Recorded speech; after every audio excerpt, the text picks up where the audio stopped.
لو الميزانية خرّمِت معاكِ بقى كده وبقينا آخر الشهر، لازم تعمليه بقى فطار وغدا وعشا. هو طبعًا موجود عندنا كلّنا كده على طول في البيت، بس لمّا الميزانية بتخرّم آخر الشهر، باعمل الطاجن ده وبيكون فطار وغدا وعشا. يالّا بينا بقى نشوف هنعمله إزاي مع بعض النهارده. زي ما أنتم شايفين كده جِبت 3، 4 حبّايات طماطم على حسب بقى الحجم بتاعهم، وتكون طماطم حمرا كده وحلوة ومستوية. قطّعتها مكعبات صغيّرة، وكمان جِبت بصلاية برضه قطّعت البصلة مكعبات صغيّرة ناعمة شوية. هنحتاج بقى شوية فلفل ألوان، ما عندكيش فلفل ألوان مش مشكلة خالص، فلفل أخضر، فلفل حامي، زي ما أنتِ حابة، برضه هنقطّعهم مكعبات صغيّرة كده. كده خلاص قطّعنا كل الخضار بتاعنا، هنجيب بقى حوالي 4، 5 فصوص توم، مش كتير يعني أنا عايزة معلقة توم تكون صغيّرة. هناخد بقى الحاجات دي ونجيب طاسة حلوة كده جميلة ونحط فيها ربع كوباية من الزيت، وننزل بالبصلاية بتاعتنا. البصلة تتشوح بس كده، أنا عايزاها تلون لون خفيف. ننزل عليها بالتوم برضه تشويحة بسيطة كده للتوم، وننزل بالخضار. برضه هنسيب الخضار يتشوح مع البصل والتوم بس يدبل شوية صغيرين. هننزل عليهم بقى بمعلقة كبيرة من صلصة الطماطم، معلقة من الهريسة الحارة علشان الشطشطة كده. هنسيبهم مع بعض كده على النار دقيقتين 2 وننزل عليهم بمكعبات الطماطم.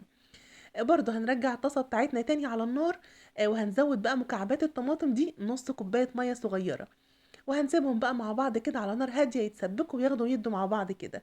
هننزل عليهم ببهارات ملح وكمون وكزبرة وبابريكا، ومش هنحط أي بهارات تانية خالص.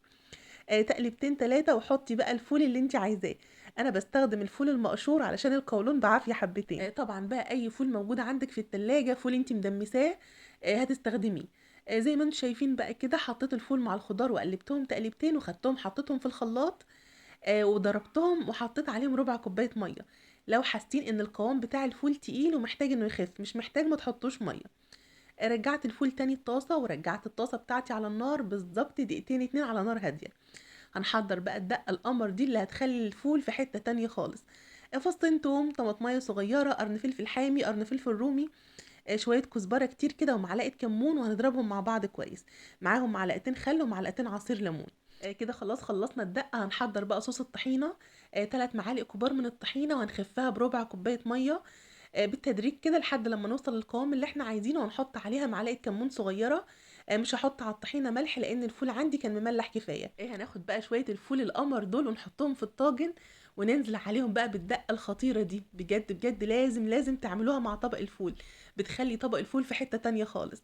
شوية طماطم مكعبات بقى، شوية بصل أحمر مكعبات، ننزل عليهم بقى بالطحينة وشوية زيت زيتون على الوش. وبجد، بجد هتاكلوا أحلى وأجمل طبق فول أكلتوه في حياتكم. ناولوني بقى كده 10، 15 رغيف عيش وسيبوني أعيش حياتي. وزي ما قُلت لكم بقى في الأول كده لمّا الميزانية بتخرّم معايا كده آخر الشهر، باعمل بقى الطاجن القمر ده وباخلّيه فطار وغدا وعشا. باعمل جنبه بطاطس محمّرة، بتنجان مخلِّل، شوية جرجير كده. بجد، بجد أكلة حرشة كده وتفتح النِفس. أشوفكم على خير بقى في الفيديو اللي جاي، مع السلامة.